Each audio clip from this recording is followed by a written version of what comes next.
माघी पूर्णिमा हिंदू धर्म में अत्यंत पवित्र मानी जाती है। इस दिन तीर्थ स्नान, दान और उपासना का विशेष महत्व होता है। ऐसा माना जाता है कि इस दिन गंगा स्नान करने से कई जन्मों के पाप नष्ट हो जाते हैं और पुण्य की प्राप्ति होती है। धार्मिक ग्रंथों के अनुसार इस दिन किए गए दान, जप और पूजा का फल कई गुना बढ़ जाता है। माघी पूर्णिमा की कथा।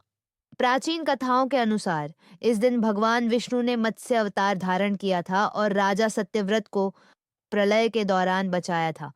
उन्होंने राजा को वेदों का ज्ञान दिया और धर्म के मार्ग पर चलने की शिक्षा दी।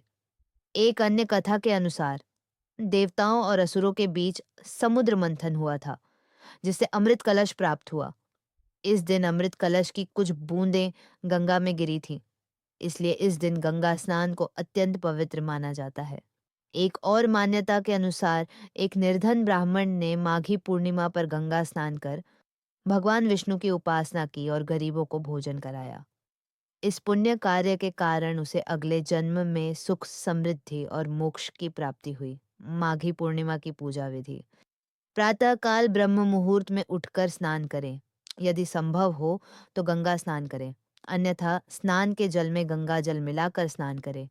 इसके बाद भगवान विष्णु और शिव की पूजा करें। भगवान विष्णु को तुलसी पत्र और पंचामृत अर्पित करें। भगवान शिव का जल, दूध और बिल्वपत्र से अभिषेक करें। इस दिन विशेष रूप से दान पुण्य करने का महत्व है। अन्न, वस्त्र, तिल, घी और गुड़ का दान करें। गरीबों को भोजन कराएं और ब्राह्मणों को दक्षिणा दें। संध्या समय चंद्रमा को अर्घ्य दें और पूर्णिमा व्रत कथा का पाठ करें। ऐसा करने से जीवन में सुख समृद्धि आती है और पुण्य फल की प्राप्ति होती है। माघी पूर्णिमा के लाभ। ग्रह दोष और पितृदोष से मुक्ति मिलती है।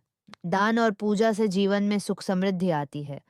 मनोकामनाएं पूर्ण होती हैं और मोक्ष की प्राप्ति होती है।